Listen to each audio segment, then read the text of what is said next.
നേരത്തെ പറഞ്ഞതുപോലെ 15,000-ഓളം കുട്ടികളാണ്. ഇതൊരു ഉത്സവമാണെന്ന് ഞാൻ പറയൂ, മത്സരമാണെന്ന് പറയാൻ ആഗ്രഹിക്കുന്നില്ല. കാരണം കാണേണ്ടതുമില്ല കൃഷ്ണ. നമുക്കറിയാം കലോത്സവം എന്ന് പറയുമ്പോൾ അതൊരു വലിയൊരു കലഹത്തിലേക്ക് കൂടി കടക്കുന്ന ചില സന്ദർഭങ്ങളും കൂടിയുണ്ട്. പക്ഷെ അത്തരം കലഹങ്ങളെല്ലാം ഒഴിവാക്കി ഇതൊരു കലയായി കണ്ടുകൊണ്ട് നമ്മൾ മുന്നോട്ട് പോയി കഴിഞ്ഞാൽ യാതൊരു പ്രശ്നവുമില്ല എന്ന് എല്ലാ കുഞ്ഞു കൂട്ടുകാരോടും ഓർമ്മിപ്പിക്കുകയാണ് അല്ലേ? തീർച്ചയായും ഇതൊരു മത്സരമേ അല്ല, ഇതൊരു ഉത്സവമാണ്. ഇനി 5 നാളുകൾ അനന്തപുരി ആഘോഷത്തിമിർപ്പിൽ അമരുന്ന ഉത്സവം. അതിൽ കുട്ടികൾ പ്രധാന കഥാപാത്രങ്ങളാകുന്നു. അവർ അരങ്ങിലെത്തി മികവിന്റെ പാരമ്യത എന്തെന്ന് കാട്ടിത്തരുന്നു. ഓരോരുത്തർക്കും ഓരോ ദിവസം ഒരു വലിയ പ്രത്യേകത ഉള്ളതാവും. അവരുടെ ദിവസമാണെങ്കിൽ അവർ പരമാവധി മികവിലേക്ക് എത്തും. ഒരു പക്ഷേ പരിശീലന സമയത്ത് പോലും പുറത്തെടുക്കാൻ പറ്റാത്തത്ര മികവ് ഒരു സ്റ്റേജിലെടുത്തു എന്ന് വരും. അപ്പോൾ ഓരോ വേദികളിലും കുട്ടികൾ അവരുടെ മികവിനെ മാറ്റുരയ്ക്കുകയാണ്. അതിൽ ഭേദമാരെന്ന ചോദ്യം അതിനുത്തരമുണ്ടാകും. പക്ഷേ എങ്കിൽ പോലും ഇതൊരു ഉത്സവം തന്നെയാണ്. നമുക്ക് തിരുവനന്തപുരത്തെ കലോത്സവ വാർത്തകളിലേക്ക് തന്നെ പ്രധാനമായും പോകാം. തിരുവാനന്തപുരം.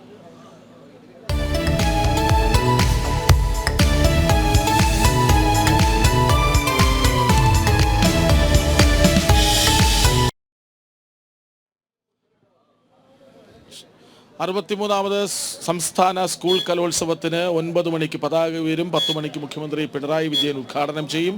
അങ്ങനെ ആവേശത്തിന്റെ ദിവസങ്ങളിലേക്ക് നമ്മൾ കടക്കുകയാണ്. ആദ്യ പകലാണിത്. നമുക്ക് ആദ്യം ജനം ടിവിയുടെ ഒരുക്കങ്ങളെ കുറിച്ച് അറിയണം. ഞങ്ങളുടെ ടീമിനെ കുറിച്ച്, ഞങ്ങളുടെ സംഘശക്തി, അതെ ജനം ടീം ആരൊക്കെയാണെന്ന് നമുക്ക് പരിചയപ്പെടേണ്ടതുണ്ട്. നമ്മുടെ റിപ്പോർട്ടർമാരെ മറന്നുകൊണ്ട് നമുക്കൊന്നും ചെയ്യാൻ സാധിക്കില്ല. നമ്മുടെ റിപ്പോർട്ടർമാരുടെ ടീം ഇവിടെ സജ്ജമായി കഴിഞ്ഞു. എനിക്ക് തോന്നുന്നു അവരെല്ലാം വളരെയധികം ഒരു സൈനികരുടെ അത്രത്തോളം കരുത്തോടു കൂടിയാണ് ഈ ഒരു കലോത്സവം റിപ്പോർട്ട് ചെയ്യാനായി എത്തിയിരിക്കുന്നത്. ഏതായാലും നമുക്ക് അവരുടെ ഇടയിലേക്ക് തന്നെ പോകാം. വിനീഷ് അവിടെയുണ്ട്, ആ ടീമിനെ നയിക്കാൻ, ജനം ആർമിയെ നയിക്കാൻ വിനീഷ് അവിടെയുണ്ട്. അപ്പൊ വിനീഷിലേക്ക് പോകാം. വിനീഷ്, ഇന്നൊരു ദിവസം 24 വേദികളിലാണ് മത്സരം നടക്കുക. വേദി 1 പ്രധാന വേദിക്കരികിലാണ് നമ്മളിപ്പോൾ ഉള്ളത്, നമ്മുടെ ടീം ഇപ്പോൾ ഉള്ളത് എന്നറിയാം. നമ്മുടെ ഒരുക്കങ്ങളെ കുറിച്ച് പറയും. തീർച്ചയായിട്ടും കൃഷ്ണരാജ്, വലിയ ആവേശത്തിലാണ് അനന്തപുരി. ഒരു കലാമാമാങ്കത്തിലേക്ക് അനന്തപുരി പൂർണ്ണമായി തന്നെ കടക്കുന്ന ആ ഒരു നിമിഷം, പ്രത്യേകിച്ച് നമ്മുടെ ബ്യൂറോയെ സംബന്ധിച്ചിടത്തോളം വലിയ ആവേശം. തിരുവനന്തപുരം നമ്മുടെ സ്റ്റുഡിയോയെ സംബന്ധിച്ചോളവും വലിയ ആവേശമാണ്. കാരണം സ്റ്റുഡിയോയിലെ പകുതി ഭാഗം BCRൻ്റെയും ക്യാമറ ടീമിൻ്റെയൊക്കെ എല്ലാവരും ഇവിടേക്ക് എത്തിയിട്ടുണ്ട്. വലിയൊരു ഒരുക്കങ്ങൾ, ഓരോ നിമിഷവും നമ്മുടെ ആനന്തപുരത്തിൻ്റെ കലാമേള കൃത്യമായി തന്നെ പ്രേക്ഷകരിലേക്ക് എത്തിക്കാൻ വേണ്ടി അനന്തപുരി ഒരുങ്ങിക്കഴിഞ്ഞിരിക്കുന്നു. പ്രത്യേകിച്ച് ടീം ജനം ഒരുങ്ങിക്കഴിഞ്ഞിരിക്കുന്നു എന്നത് തന്നെയാണ് എടുത്തു പറയേണ്ടത്. നമ്മുടെ ഒരു ആർമി, നേരത്തെ സൂചിപ്പിച്ചതുപോലെ തന്നെ നമ്മുടെ ആർമി സജ്ജമാണ്. നമുക്ക് അവരുടെയൊക്കെ ഒരു പരിചയപ്പെടലിലേക്കൊക്കെ കടക്കാം. പ്രത്യേകിച്ച് നമ്മുടെ PCR-ൻ്റെ ബാക്ക്ഗ്രൗണ്ടിൽ വർക്ക് ചെയ്യുന്നവരെയൊക്കെ നമുക്ക് ഇനി വരും ബുള്ളറ്റുകളിലൊക്കെ പരിചയപ്പെടുത്താം. പക്ഷേ ഇപ്പോൾ സജീവമായി നമ്മുടെ ടീം, ബ്യൂറോ ടീം, പ്രത്യേകിച്ച് റിപ്പോർട്ടേഴ്സ്, അവരൊക്കെ നമ്മുടെ ഒപ്പം ചേരുകയാണ്. നമുക്ക് ആദ്യം പ്രജിത്ത്, എങ്ങനെയുണ്ട് ഇത്തവണത്തെ നമ്മുടെ കലോത്സവം? 63ാം കലോത്സവം കൊല്ലം കഴിഞ്ഞ് തിരുവനന്തപുരത്തേക്ക് എത്തുന്നു. പ്രത്യേകിച്ച് പത്മനാഭൻ്റെ മണ്ണിലേക്ക് എത്തുകയാണ്. പത്മനാഭൻ്റെ മണ്ണിലേക്ക് എത്തുമ്പോൾ കലാവാസന അത് കുട്ടികളിലെ നോക്കുമ്പോൾ വലിയ രീതിയിൽ, പ്രത്യേകിച്ച് എല്ലാവരും പ്രേക്ഷകർ ആകാംക്ഷയോട് നോക്കുന്നത് പോലെ തന്നെയാണ് അനന്തപുരി പൂർണ്ണമായും കലാപ്രേമികളെ കൊണ്ട് നിറയുന്ന നിമിഷത്തിലേക്ക് കടക്കുകയാണ്. അങ്ങനെ തന്നെയാണ് വിനീഷ്. ആദ്യം ഈ തിരുവനന്തപുരം എന്നുള്ള നമ്മുടെ പേരിൽ നിന്ന് തന്നെ തുടങ്ങേണ്ടി വരും. കാരണം ഇത്രയധികം ആവേശത്തോടെ, ഇത്രയധികം വൈവിധ്യങ്ങളോടെ, ഇത്രയധികം ആളുകൾ ഒരു നമ്മുടെ തിരുവനന്തപുരത്തെ തലസ്ഥാനത്തിലേക്ക് എത്തുമ്പോൾ അത് പൂർണ്ണമായും ഒരു ആനന്ദവേദിയായി തിരുവനന്തപുരം തകരം മാറുന്ന സാഹചര്യത്തിലേക്കാണ് കാര്യങ്ങൾ പോകുന്നത്. ഈ പറയുന്ന 25ഓളം വേദികളിലായി 249ഓളം മത്സര ഇനങ്ങൾ, 15,000-ഓളം വരുന്ന മത്സരാർത്ഥികൾ, അങ്ങനെ ഒരു വലിയ കലാമാമാങ്കം എന്താണോ സംസ്ഥാന സ്കൂൾ കലോത്സവം എന്നുള്ളത്, അതിൻ്റെ എല്ലാ പ്രൗഢിയോടും കൂടി ആഘോഷിക്കാനായി തിരുവനന്തപുരത്തുകാരൊക്കെ തയ്യാറായിട്ടുണ്ട്. കൂടുതൽ എല്ലാ വേദികളിലും ഇനി കുറച്ച് മണിക്കൂറുകൾ കൂടി അല്ലെങ്കിൽ മിനിറ്റുകൾ കൂടി കഴിയുമ്പോഴേക്കും കുട്ടികളൊക്കെ എത്തി തുടങ്ങും. വേദികളിൽ സജീവമാകും മൊത്തത്തിലൊരു രാത്രി 2 മണിക്കാണ് ഉറങ്ങിയത്, അതുകൊണ്ടാണ്. അപ്പോൾ നമ്മളൊരു ആവേശം, കലോത്സവത്തിന്റെ ആവേശത്തിലേക്ക് കിടക്കണം. നമ്മളെ ടീമൊക്കെ സജ്ജമല്ലേ? എന്തായിരുന്നാലും ഗംഭീരമല്ലേ? അപ്പോൾ നമുക്ക് ആ ഗംഭീരമായി തുടങ്ങാം. മിഥുനെ, കഴിഞ്ഞ തവണ മിഥുന് കലോത്സവത്തിനുണ്ടായിരുന്നു, പ്രത്യേകിച്ച് കൊല്ലത്ത് നമ്മൾ രണ്ടുപേരും ഒരുമിച്ചായിരുന്നു കലോത്സവം അങ്ങനെ ആഘോഷിച്ച് തിമിർത്തത്. അപ്പോൾ ഇത്തവണത്തെ ഒരു ആവേശം, ആ ഒരു ആവേശം മിഥുനിലേക്ക് വന്നാലേ ആവേശത്തിലേക്ക് എത്തുള്ളൂ എന്നാണ് പൊതുവെ PCR എന്നൊക്കെ പറയുന്നത്. എന്താണ് തോന്നുന്നത്? It's a compliment. എന്തായാലും കുഴപ്പമില്ല. കഴിഞ്ഞ ഏതാണ്ട് കുറേ വർഷങ്ങളായിട്ട് കലോത്സവ വേദികളിലുണ്ട്. അതിനു മുമ്പും കലോത്സവവുമായി ബന്ധപ്പെട്ട് പ്രവർത്തിക്കുകയെല്ലാം ചെയ്തിട്ടുണ്ട്. എല്ലായ്പ്പോഴും കലോത്സവം എന്ന് പറയുന്നത് തന്നെ വലിയ ആഘോഷത്തിൻ്റേത് മാത്രമല്ല, ഒരു സ്വത്വം കണ്ടെത്തുന്നത് കൂടിയാണ്. കാരണം നമ്മൾ എത്രത്തോളം ഈ കലയുമായി അടുത്ത് നിൽക്കുന്നു, കുട്ടികളുമായി അടുത്ത് നിൽക്കുന്നു, സമൂഹമായി അടുത്ത് നിൽക്കുന്നു എന്നൊക്കെ അല്ല ഒരു ഒരു എന്താ ഒരു ചിന്ത അതിൽ നിന്നെല്ലാം ഉണ്ടാവാറുണ്ട്. ഇത്തവണ അത് ഒരുപക്ഷെ പ്രത്യക്ഷത്തിൽ അങ്ങനെ തന്നെയാണ് എന്നാണ് തോന്നുന്നത്. കാരണം നമ്മളിപ്പോൾ നിൽക്കുന്നത് പ്രധാന വേദിക്കരികിലാണ്. പ്രധാന വേദി MTയുടെയും നിളയുടെയും പേരിലാണ് സമർപ്പിക്കപ്പെട്ടിരിക്കുന്നത്. അതിൽ പ്രധാന വേദിയുടെ മുമ്പിൽ എഴുതി വച്ചിരിക്കുന്ന ഒരു വാചകമുണ്ട്. അതായത് അറിയാത്ത അത്ഭുതങ്ങളെ ഗർഭത്തിൽ വഹിക്കുന്ന മഹാസമുദ്രത്തേക്കാൾ എനിക്കിഷ്ടം അറിയുന്ന എൻ്റെ നിളയെയാണെന്നാണ്. അതായത് വലിയ അത്ഭുതങ്ങളിലേക്ക് പോകാതെ തന്നെ സ്വന്തം അവനവൻ്റെ ഉള്ളിലുള്ള അത്ഭുതങ്ങളെ കണ്ടെത്തുക എന്നുള്ളതാണ് ഇത്തവണത്തെ കലോത്സവത്തിൻ്റെ ഏറ്റവും പ്രധാനപ്പെട്ട ഒരു ആശയമെന്ന് ഞാൻ കരുതുന്നു. കാരണം കഴിഞ്ഞ ദിവസം നമ്മൾ വെള്ളാർമല സ്കൂളിൽ നിന്നുള്ള കുട്ടികളെ ഈ റെയിൽവേ സ്റ്റേഷനിലേക്ക് എത്തിയപ്പോൾ ഇവിടേക്ക് നമുക്ക് അവിടെ എത്താൻ സാധിച്ചിരുന്നു. അപ്പോൾ അവരുടെ പ്രതികരണങ്ങളെല്ലാം എടുക്കുമ്പോൾ അവർ വലിയ ഒരു സിമ്പലാണ് ഇത്തവണത്തെ കലോത്സവത്തിൻ്റെ ഒരു അതിജീവനത്തിൻ്റെ സിമ്പലാണ് അവർ പങ്കുവയ്ക്കുന്നത്. അപ്പോൾ അവർ വീണ്ടും പറയുന്നത് നൃത്തം ചെയ്യുമ്പോൾ ഞങ്ങളെല്ലാം മറക്കുകയാണ് എന്നുള്ളതാണ്. അതാണ് കലയുടെ ഏറ്റവും വലിയ അത്ഭുതം എന്ന് പറയുന്നത്. ആ മറവിയുണ്ടല്ലോ നമ്മുടെ ദുഃഖങ്ങളിൽ നിന്നെല്ലാം. ഈ ഒരു വർഷം കേരളം അനുഭവിച്ച ഏറ്റവും കൂടുതൽ ദുഃഖം അനുഭവിച്ച ആളുകളാണ് വയനാട്ടിലെ മുണ്ടക്കൈ ചൂരമല എന്നുള്ള ആ സ്ഥലത്ത് നിന്ന് എത്തിയവർ. ആ കുട്ടികൾ പറയുകയാണ് നൃത്തം ചെയ്യുമ്പോൾ ഈ കലോത്സവേദിയിൽ എത്തുമ്പോൾ ഞങ്ങളത് മറക്കുകയാണെന്ന്. അത്രയും വലിയ തീരാ ദുഃഖങ്ങൾ അനുഭവിച്ചവർ ഈ കലോത്സവത്തിൽ എത്തുമ്പോൾ എല്ലാം മറക്കുന്നുണ്ടെങ്കിൽ നമ്മൾ ഇവിടെ എത്തുമ്പോൾ എത്രത്തോളം ആഘോഷിക്കുന്നുണ്ടാവും, ഇവിടെ മത്സരിക്കാൻ എത്തുന്ന ഓരോ വിദ്യാർത്ഥികളും എത്രത്തോളം ആഘോഷിക്കുന്നുണ്ടാകും എന്നുള്ളത് നമുക്ക് വീണ്ടും ഒരു വാക്കുകളെ കൊണ്ട് പറഞ്ഞറിയിക്കാൻ പറ്റാത്തതാണ്. ഏതായാലും അടിച്ചു പൊളിക്കുക എന്നുള്ളത് തന്നെയാണ് കലോത്സവത്തിൻ്റെ ഏറ്റവും അടിസ്ഥാനമായിട്ടുള്ളത്. അതിൽ നിന്നെല്ലാം മറക്കുക എന്നുള്ളത്. 25 വേദികളിലായി നടക്കാൻ പോകുന്നത് ഈ അടിച്ചുപൊളിയാണ്.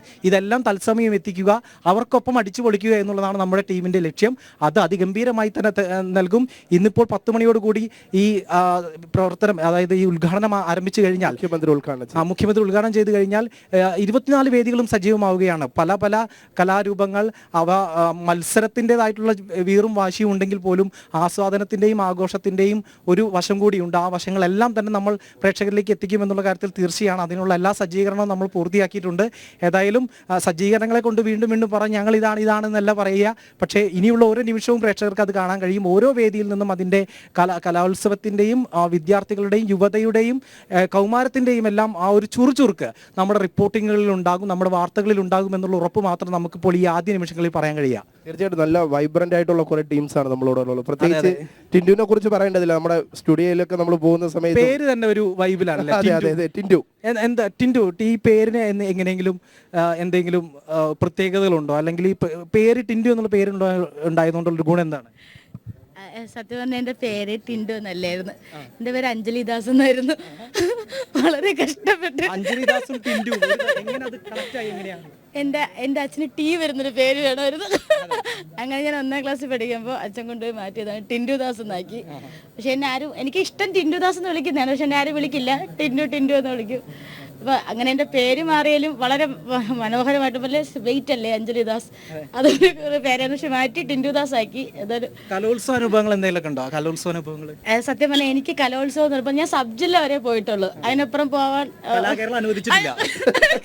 നേരത്തെ മിഥുൻ സൂചിപ്പിച്ചതുപോലെ ലഹരിയാണ് എല്ലാവർക്കും. പക്ഷെ ടിൻഡുവിന് കൂടുതൽ പോയാൽ അത് ലഹരി അല്ലാതാകും. അതുകൊണ്ട് ടിൻഡു, അപ്പോൾ നമുക്കൊരു കാര്യം, രശ്മി, എനിക്ക് തോന്നുന്നു രശ്മി ആദ്യമായിട്ടായിരിക്കും കലോത്സവത്തിലേക്ക് എത്തുന്നത് അല്ലേ? അല്ല, കാസർഗോഡ് കാഞ്ഞങ്ങോട് കലോത്സവത്തിൽ ഉണ്ടായിരുന്നു. അതിനുശേഷം ഇപ്പോഴത്തെ ഒരു അനുഭവം, പ്രത്യേകിച്ച് കൊല്ലത്ത് കാണാൻ സാധിച്ചില്ല, പക്ഷേ ഇപ്പോൾ തിരുവനന്തപുരത്തേക്ക് എത്തുന്നു. തിരുവനന്തപുരം ബ്യൂറോയുടെ ഭാഗമായി കഴിഞ്ഞ 6 വർഷമായിട്ട് വർക്ക് ചെയ്യുന്നുണ്ട്.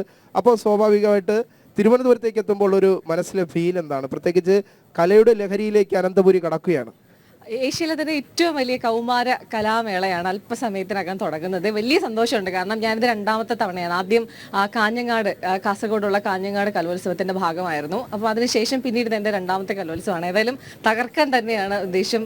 നമ്മൾ എല്ലാ അപ്ഡേറ്റ്സുകളും ആദ്യം എത്തിക്കും എന്ന് തന്നെ ഉറപ്പ് പറയാണ്. വളരെ നന്നായിട്ട് ഇത് ചെയ്യാൻ ഓരോ സ്പന്ദനവും ഇങ്ങനെ ഒപ്പിയെടുക്കാൻ കണക്കാക്കി നിൽക്കുകയാണ്. നമ്മൾ റെഡിയാണ്, എല്ലാവരും. നമ്മുടെ ടീം തന്നെ സജ്ജമാണ്. ഏതാണ്ട് 25 വേദികൾ, 15,000-ഓളം കലാപ്രതിഭകൾ, 249 മത്സരീനങ്ങൾ. അതുപോലെ തന്നെ വിനീഷിന് ഏറ്റവും പ്രധാനമായി പറയേണ്ടത് ഇന്ന് ജനപ്രിയമായിട്ടുള്ള എല്ലാ കലാരൂപങ്ങളും ഇന്നുണ്ട് എന്നുള്ളതാണ്. ഇന്ന് സംഘനൃത്തം ഉണ്ട്, അത് ഏറ്റവും കൂടുതൽ പ്രേക്ഷകർ കാണാൻ ആഗ്രഹിക്കുന്നതാണ്. അതോടൊപ്പം മോഹിനിയാട്ടം, അതും ഏറ്റവും ജനപ്രിയമായിട്ടുള്ള ഒരു കലാരൂപമാണ്. അതൊക്കെ ഇന്ന് ഉണ്ട്. അത് 1ാമത്തെ വേദിയായിട്ടുള്ള നിള, MDയുടെ ഓർമ്മ ഉറങ്ങുന്ന നിളയിലാണ് ഈ മോഹിനിയാട്ടം തന്നെ ആദ്യം ഉള്ളത്. അപ്പം ഇതൊക്കെ തന്നെ നമുക്ക് ആദ്യം പ്രേക്ഷകരിലേക്ക് എത്തിക്കാൻ കഴിയുമെന്നുള്ള ഒരു വിശ്വാസമുണ്ട്. ഏതായാലും നമ്മൾ തകർക്കും, അതിൽ സംശയമൊന്നുമില്ല. ഉറപ്പായിട്ട് തകർക്കും. നമ്മുടെ ശ്രീനന്ദയെ കുറിച്ച് പറയണമെങ്കിൽ ഫസ്റ്റ് ട്രെയിനി ആയിട്ട് ശ്രീനന്ദ കുറച്ച് ദിവസമായിട്ടുള്ളൂ നമ്മുടെ ടീമിന്റെ ഭാഗമായിട്ട്.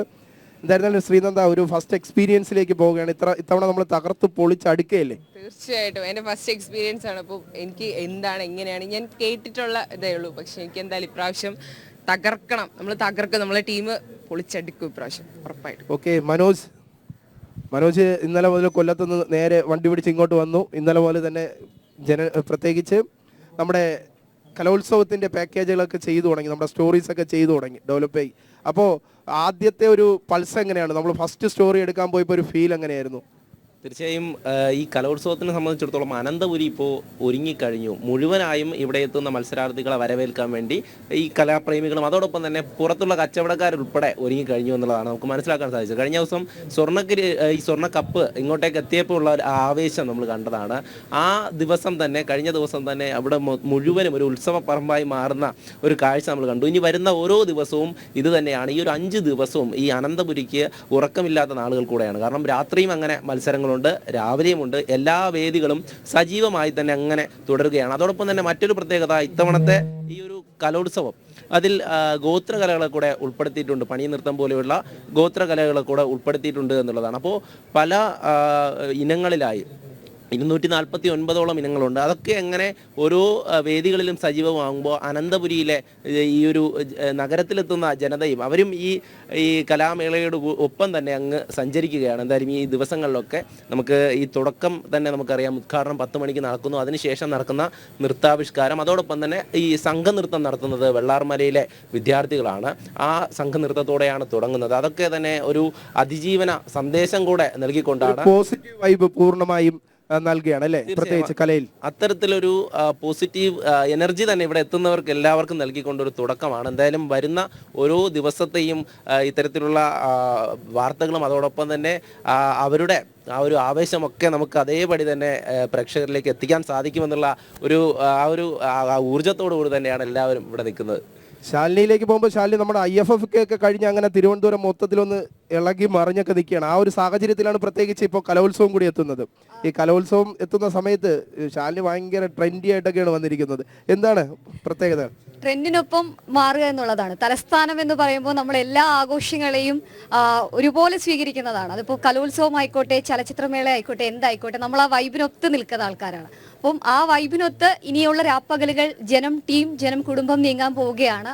അപ്പോൾ അതിന്റെ ഒരു ഭാഗമാകുന്നതിൽ സന്തോഷം. ഒരുപക്ഷെ ഒരു നീണ്ട ഇടവേളയ്ക്ക് ശേഷം ഏകദേശം 10 വർഷത്തോളമായി തിരുവനന്തപുരം എന്ന് പറയുന്ന നഗരത്തിലേക്ക് കലോത്സവം എത്തിയിട്ട് ഏറ്റവും അവസാനം തിരുവനന്തപുരത്ത് അനന്തപുരിയിൽ കലോത്സവം നടക്കുമ്പോൾ ഞാനടക്കം വിദ്യാർത്ഥിയായിരുന്നു.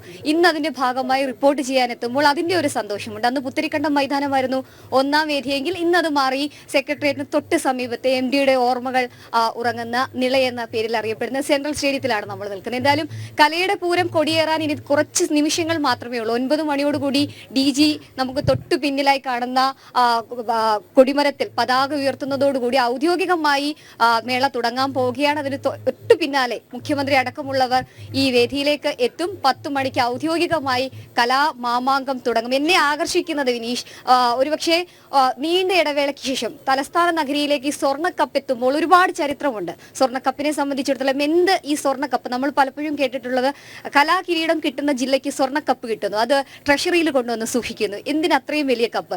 117 പവൻ, അല്ലെങ്കിൽ അത്രയും വലിയ സ്വർണ്ണമാണ്. അതൊരു കൈകളിലേക്ക് എത്താൻ കാത്തിരിക്കുകയാണ് കൊച്ചു കുട്ടികളടക്കമുള്ളവർ. നമ്മളെന്തായാലും തിരുവനന്തപുരത്തേക്ക് കപ്പെത്തുമ്പോൾ ചിറയൻകീഴുള്ള ശ്രീകണ്ഠൻ എന്ന് പറയുന്ന ഒരു മുൻ അധ്യാപകനെ നമ്മൾ ഓർക്കേണ്ടിയിരിക്കുന്നു. വൈലോപ്പള്ളിയുടെ ആഗ്രഹം പോലെ കായികമേളയ്ക്ക് മാത്രമല്ല, അല്ലെങ്കിൽ അത്തരത്തിലുള്ള മേളയ്ക്ക് മാത്രമല്ല, കലോത്സവത്തിന് കൂടി ഒരു സ്വർണ്ണ കപ്പ് വേണമെന്നുള്ള വൈലോപ്പള്ളിയുടെ ആഗ്രഹമാണ് ആ 117 പവൻ എന്ന് പറയുന്ന കൈകളിലിരിക്കുന്ന ആശങ്ക. അപ്പൊ എന്നാലും അത് തിരുവനന്തപുരത്തേക്ക് എത്തിയിട്ടുണ്ട്. അദ്ദേഹത്തെയും ശ്രീകണ്ഠനെയും ഈ ഒരു വേദിയിലേക്ക്, അല്ലെങ്കിൽ ഈ ഒരു മത്സരത്തിന് വിദ്യാഭ്യാസ വകുപ്പ് ക്ഷണിച്ചിട്ടുണ്ട്. അദ്ദേഹവും കൂടി എത്തുന്നുണ്ട്. അപ്പോൾ തലസ്ഥാനത്തെ സംബന്ധിച്ചിടത്തോളം ഒരുപാട് ഓർമ്മകൾ, ഒരുപാട് ചരിത്രം. എന്തായാലും തിരുവനന്തപുരത്ത് കപ്പ് എത്തിയിട്ടുണ്ടെങ്കിൽ, അതിന്റെ ജന്മനാട്ടിൽ കപ്പ് എത്തിയിട്ടുണ്ടെങ്കിൽ, ഞങ്ങൾ തിരുവനന്തപുരത്തുകാർ ഇനി അത് വിട്ടുകൊടുക്കില്ല. തിരുവനന്തപുരത്ത് ട്രഷറി തന്നെ അതിനി ഒരു വർഷക്കാലം സൂക്ഷിക്കാനുള്ള ഒരുക്കത്തിലാണ്. അത് സൂക്ഷിക്കാൻ ഞങ്ങൾ ടീം ജനവും തയ്യാറായിട്ടുണ്ട്. മറ്റ് ജില്ലക്കാരിവിടെ പ്രശ്നം ഉണ്ടാക്കുന്നുണ്ട്, പക്ഷേ ആ പ്രശ്നം ഞങ്ങൾ കഴിഞ്ഞ 3 പതിറ്റാണ്ടായി സ്വർണ്ണക്കപ്പ് ആതിഥേയം വഹിക്കുമ്പോൾ മാത്രമേ തിരുവനന്തപുരത്തിൽ എത്തിയിട്ടുള്ളൂ. തിരുവനന്തപുരത്ത് നിന്നുകൊണ്ട് തിരുവനന്തപുരത്തെ വെല്ലുവിളിക്കുകയല്ല, പക്ഷേ തൃശ്ശൂരും, അതായത് എൻ്റെ ജില്ലയായിട്ടുള്ള തൃശ്ശൂരൊക്കെ ഇതിനു മുമ്പ് പലതവണ എടുത്തിട്ടുണ്ട്. ഈ നൂറ്റാണ്ടിൽ തിരുവനന്തപുരത്തിന് ആതിഥേയൻ എന്നുള്ള നിലയ്ക്ക് മാത്രമേ സ്വർണ്ണക്കപ്പ് തൊടാൻ സാധിച്ചിട്ടുള്ളൂ എന്നുള്ളത് ദുഃഖത്തോടു കൂടി തന്നെ ഞാൻ അതിത്തവണ തിരിച്ചു പിടിക്കുമെന്നാണ് ശാലിനി പറയുന്നത്. ഇത്തവണ ഞങ്ങൾ മാറ്റിയിരിക്കും. ഞങ്ങൾ എല്ലാം കൂടെ ഒറ്റക്കെട്ടായിട്ട് ഇറങ്ങിയിട്ടുണ്ടെങ്കിൽ പിള്ളേര് വാങ്ങിയില്ലെങ്കിൽ ഞങ്ങൾ ഇറങ്ങിയ കപ്പ് വാങ്ങിയിരിക്കും എന്നുള്ളത് ഞങ്ങൾ ഇതിലൂടെ പ്രഖ്യാപിക്കുകയാണ്. എന്തായാലും ടീം സെറ്റാണ്, എല്ലാവരും പത്മനാഭന്റെ മുമ്പിൽ എന്തിനാ ഈ 117 പവനല്ലേ? അത് വേറെ പവൻ, പക്ഷെ ഈ പവൻ ഞങ്ങൾ ഇത്തവണ പിടിച്ചിരിക്കും എന്നുള്ളത് സംശയമില്ല. എന്തായാലും എല്ലാ അപ്ഡേഷനും ഒരു സെക്കൻഡ് പോലും ലേറ്റ് ആവാതെ ജനം ടിവിയിലൂടെ പ്രേക്ഷകരിലേക്ക് എത്തിക്കാൻ ടീം ജനം തയ്യാറാണ്. എന്തായാലും നമ്മുടെ പവലിയൻ ആക്റ്റീവ് ആയിട്ടുണ്ട്. ഇനിയും കുറെ പേര് ഇതിലേക്ക് ജോയിൻ ചെയ്യാനുണ്ട്. എല്ലാവരുമായിട്ട് നമ്മൾ പൊളിച്ചടുക്കിയിരിക്കും ഈ 5 രാപ്പകലുകൾ. ശാലിനി പറഞ്ഞതുപോലെ തന്നെ കപ്പ് ആര് കൊണ്ടുപോകും എന്നതാണ് ഏറ്റവും നിർണായകമായ കാര്യം. ആ കപ്പിന്റെ ആ ഒരു ചിന്തയിൽ ആർക്ക് അത് പെട്ടെന്ന് എങ്ങനെ കപ്പ് ആരുടെ കയ്യിലേക്ക് എത്തും, കഴിഞ്ഞ തവണ ജേതാവായ ആൾക്കാർ തന്നെ കപ്പിലേക്ക് എത്തുമോ എന്നൊക്കെ നമുക്ക് നോക്കിയിരിക്കേണ്ടതുണ്ട്. പക്ഷേ ഇനി അത് ആ ഒരു 5 നാൾ കാത്തിരിക്കേണ്ടതുണ്ട്. എന്തായിരുന്നാലും നിലവിൽ നമ്മുടെ പ്രൊഡ്യൂസർ കം റിപ്പോർട്ടർ എല്ലാം ഓൾ ഇൻ ഓൾ ആണ്. അപ്പോൾ പ്രത്യേകിച്ച് നമുക്ക് പ്രശാന്തിനെ കുറിച്ച് പറയേണ്ടതില്ല. പ്രശാന്ത് സംസ്കൃത ഭാഷയിൽ നിന്നാണ്, അല്ലെങ്കിൽ സംസ്കൃതത്തിൽ നമ്മുടെ ജനം ടി വിയിലേക്ക് എത്തിയിട്ടാണ് ഇങ്ങോട്ടേക്ക് എത്തുന്നത്. ഈ ഒരു പ്രത്യേകിച്ച് പറയേണ്ടത്, ഈ ഒരു കലോത്സവത്തിൽ സംസ്കൃതത്തിന് ഒരു പ്രാധാന്യം നൽകുന്നുണ്ട്. എന്താണ് പ്രശാന്ത് അത്? വലിയ പ്രാധാന്യമുണ്ട് സംസ്കൃതത്തിന്. നമുക്കറിയാം സംസ്കൃതത്തെപ്പറ്റി നമുക്ക് പറഞ്ഞാൽ തീരാത്ത അത്രയും സാഹിത്യവും കലയും നമ്മുടെ സംസ്കാരവും ഒക്കെ ആയിട്ട് ഇണങ്ങിച്ചേർന്നതാണ്. അപ്പോൾ ഒരുപാട് പറയാനുണ്ട് സംസ്കൃതമായിട്ട്. എന്തായാലും എനിക്ക് ഈ കലോത്സവവുമായി ബന്ധപ്പെട്ട് ഞാൻ ആദ്യത്തെ എക്സ്പീരിയൻസ് കൂടിയാണ്. നേരത്തെ ഇങ്ങനെ എത്തിയിട്ടില്ല. അപ്പം ഇവിടെ എത്തുമ്പോഴേക്കും വേറൊരു കാര്യം എന്ന് പറയുന്നത് സംസ്കൃതം കൂടി നോക്കണമെന്ന് പറഞ്ഞിട്ടുണ്ട്. അതൊരു വലിയ ഭാഗ്യമായിട്ട് കരുതുന്നു. എന്തായാലും ഈ സംസ്കൃതവും മലയാളവും എല്ലാം നമ്മൾ ഒരു വാർത്ത പോലും മിസ്സാക്കാതെ എല്ലാം എത്തിക്കാം. അതിനോടൊപ്പം തന്നെ ഇത് ഓണർ പോകുമ്പോൾ അതിൻ്റെ നിന്നുകൊണ്ട് തന്നെ ഇതിനെ എത്രത്തോളം ജനങ്ങൾക്ക് എത്തിക്കാൻ കഴിയും, അതുപോലെ എത്രത്തോളം ജനകീയമാക്കി എടുക്കാൻ കഴിയുമെന്നും കൂടെ ശ്രദ്ധിച്ചുകൊണ്ട് നമ്മൾ പ്രയത്നിക്കും. അതാണിപ്പോൾ പറയാനുള്ളൂ. തീർച്ചയായിട്ടും നമ്മുടെ ഗോപു ക്യാമറയുടെ ഭാഗമായി നിൽക്കുന്ന ആളാണ്. ഗോപുവിന്റെ ചീഫൊക്കെ അവിടെ ഇരുന്ന് ഫ്രെയിം വെച്ചുകൊണ്ടിരിക്കുകയാണ്, അജിത്ത് ഏട്ടനൊക്കെ. അപ്പോൾ സ്വാഭാവികമായിട്ട് ഗോപു ഫ്രെയിമിൽ നിൽക്കുന്നു, അജിത്ത് ഏട്ടൻ അവിടെ ഇരുത്തിയിരിക്കുകയാണ്. എന്താണ് തോന്നുന്നത്? അജിത്തേട്ടനാണ് ഇതിൻ്റെ ചുക്കാൻ പിടിക്കുന്ന ഒരാള്. ഇത്തേട്ടനും സുദർശനും അരുൺ അനന്തപുരി, അപ്പം അവരെല്ലാവരുമാണ് ഇപ്പം നമ്മുടെ സ്റ്റേജിനകത്തുള്ള ആൾക്കാർ. അവരെ ഫ്രെയിമിൽ നമുക്കിപ്പം കാണാൻ പറ്റില്ല. എങ്കിലും നമ്മൾ ഈ വർഷത്തെ കലോത്സവം നല്ല രീതിയിൽ സജ്ജമായിട്ട് തന്നെ മുന്നോട്ട് പോകാൻ തന്നെ ക്യാമറ ടീമൊക്കെ ഇവിടെ സെറ്റാണ്, ഉറപ്പാണ്. എല്ലാവരും ഓടി തകർക്കും, ഉറപ്പാണ്. ഗംഭീരമാണ്. ഇവിടെ അനീഷ് ഉണ്ട്. അനീഷ് എങ്ങനെയാണ് സംഭവം? അനീഷ് ബ്യൂറോയില് ഗംഭീരമാണോ? ബ്യൂറോ വർക്കിന് ഗംഭീരമാണ്. പിന്നെ അനീഷിനെ ഏത് പാതിരാത്രി വിളിച്ചാലും കിട്ടുന്ന ഒരു വ്യക്തിയാണ് അനീഷിനെ എപ്പോൾ വിളിച്ചാലും അനീഷ് എവിടെ പോകാനായാലും റെഡിയാണ്. അനീഷിന്റെ 1-2 ഫ്രെയിമുകളൊക്കെ ഓർക്കാമോ? ശബരിമലയിലേക്ക് സംഭവങ്ങള്, ചില ഫ്രെയിമുകളിലൊക്കെ നമുക്ക് മറക്കാൻ കഴിയാത്ത, പിന്നെ നല്ല വ്യൂവേഴ്സ് ഉണ്ടായിരുന്ന ഒരു ഫ്രെയിമുകളൊക്കെ ഉണ്ടായിരുന്നു. അനീഷിന്റെ നല്ല വർക്കായിരുന്നു. നമുക്ക് അനീഷിന്റെ അടുത്ത് അനീഷ് രാത്രി പോകണം എന്ന് പറഞ്ഞാൽ അനീഷ് പോകാൻ പറ്റില്ല എന്നൊന്നും പറയില്ല. നല്ല അനീഷ് സത്യത്തിൽ അവിടെ ഒതുങ്ങിയിരിക്കുകയാണ്. എന്താ അനീഷിനെ കൊടുക്കുക. ക്യാമറയുടെ മുന്നിൽ വരാൻ, ക്യാമറയുടെ പിന്നിൽ എപ്പോഴും നിൽക്കാൻ ആഗ്രഹിക്കുന്ന ആളാണ് അനീഷ്. ഇങ്ങനെ ഓടെയാണ്. നമ്മുടെ തൊട്ടടുത്ത് നമ്മുടെ അരുളേട്ടൻ നമ്മുടെ സാരഥിയാണ്. എപ്പോഴും ജനം ടി വിയെ പ്രത്യേകിച്ച് മുന്നോട്ട് നയിക്കുന്നതിൽ പ്രത്യേകിച്ച് നമുക്ക് പറയാനുള്ളത് നമ്മുടെ ബ്യൂറോയുടെ ഏറ്റവും അച്ചടക്കമുള്ള ഒരു സാരഥി എന്ന് തന്നെ നമുക്ക് പറയാൻ പറ്റും. രാവിലെ 6 മണിക്ക് ഡ്യൂട്ടി 5 മണിക്ക് ബ്യൂറോയിലെത്തുന്ന ആളാണ് അരുളേട്ടൻ. എന്താ തോന്നുന്നത്? ആദ്യത്തെ എക്സ്പീരിയൻസ് ആണ് കലോത്സവത്തിൽ, എന്താണ് മനസ്സിൽ തോന്നുന്നത്? സത്യം പറയാം വിനീഷ, ഞാൻ അന്തം വിട്ട് നിൽക്കുകയാണ്. എന്താണെന്ന് അറിയില്ല.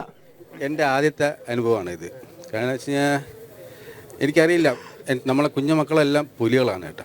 അതെ, അവർ തകർക്കാൻ പോവുകയാണ്, ആ നിമിഷത്തിലേക്ക് എത്തുകയാണ്. അതുപോലെ നമ്മളും ജനം ടിവിയും തകർക്കണം, ഗംഭീരാക്കും അല്ലേ? ഗംഭീരമാക്കും.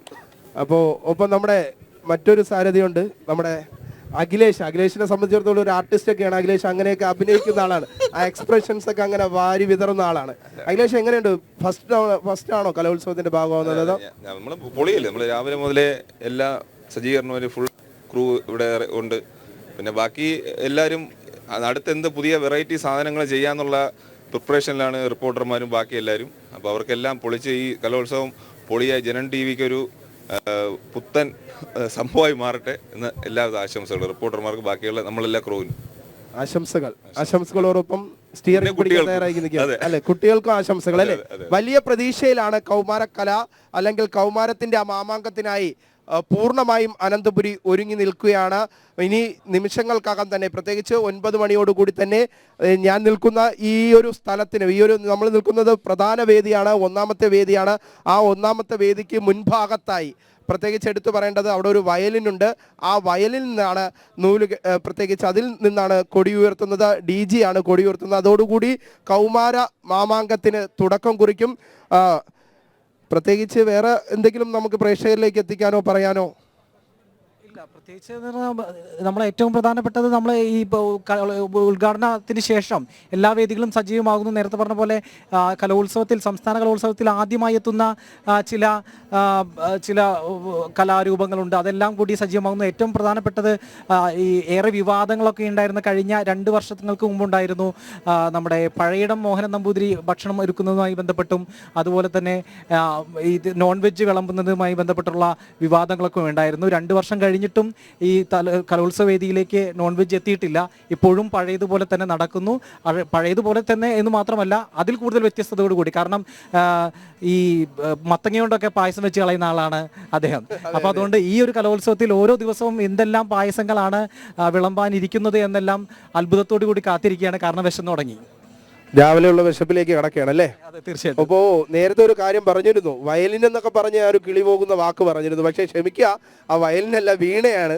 കലയുമായിട്ടുള്ള എൻ്റെ ബന്ധം അപ്പോൾ എല്ലാവർക്കും മനസ്സിലായി കാണുമല്ലോ. എന്തായിരുന്നാലും ഗംഭീരമാകട്ടെ. എന്തായിരുന്നാലും ടീം ജനം സജ്ജമാണ്, നമ്മുടെ ആഘോഷങ്ങളിലേക്ക് കടക്കുകയാണ്. കൗമാരക്കലയുടെ ഓരോ സ്പന്ദനവും ഒപ്പിയെടുക്കാൻ ജനം ടീം തയ്യാറായി കഴിഞ്ഞു. നമ്മുടെ ടീം തയ്യാറായി കഴിഞ്ഞു വിനീഷിന്റെ നേതൃത്വത്തിൽ. വിനീഷിനോട് ഒരു ചോദ്യം. വിനീഷെ, അഞ്ജനാദാസിനെ അറിയോ? അഞ്ജനാദാസിനെ അറിയാം. ഞാനും അങ്ങനെ ആ ഒരു കഥ, വലിയൊരു കഥ ഉണ്ടായിരുന്നു ഇതിന്റെ ബാക്ക്ഗ്രൗണ്ടിൽ എന്നൊക്കെ മനസ്സിലാക്കുന്നത് കുറച്ച് നാളായിട്ടുള്ളൂ. എൻ്റെ പേര് അഞ്ജലി ദാസ് എന്നാണ്, അഞ്ജന എന്നല്ല, അഞ്ജലിയാണ്. അഞ്ജലി ദാസ് എന്നാണ്. ഒടുവിൽ ഒരു ദിവസം അച്ഛനെ ഇരുന്ന് തന്നെ ടിൻഡു ഇങ്ങനെ പിറുപിറുത്തുകൊണ്ട് ഒരു കാര്യം പറയണ്ടായിരുന്നു. ടിൻഡു എൻ്റെ അടുത്ത് പറയുന്നത്, എനിക്ക് ഒന്ന് ഒരു ജസ്റ്റ് ഒരു 1-2 മാസമായിട്ടുള്ളൂ ഈ കാര്യത്തെക്കുറിച്ച് പറഞ്ഞിട്ട്. അച്ഛൻ ഏത് സമയത്താണെന്നോ എൻ്റെ പേരിങ്ങനെ മാറ്റിയതെന്നൊക്കെ പറഞ്ഞിട്ട്, അല്ലേ ടിൻഡു? ഏതായാലും ടിൻഡുമോളുടെ മറ്റൊരു നാമമാണ് അഞ്ജലിദാസ്. അത് ഇത് പ്രേക്ഷകർക്ക് ഒരു പുതിയ അറിവായിരിക്കും, നമ്മൾക്കും ഒരു പുതിയ അറിവായി പോയി. പക്ഷേ നമ്മുടെ ടീമെല്ലാം വളരെയധികം എനർജറ്റിക് ആയിട്ട് മുന്നോട്ട് പോവുകയാണ്. ഇനിയും നമുക്ക് കലോത്സവ വേദിയിലേക്ക് തിരികെ വരേണ്ടതുണ്ട്.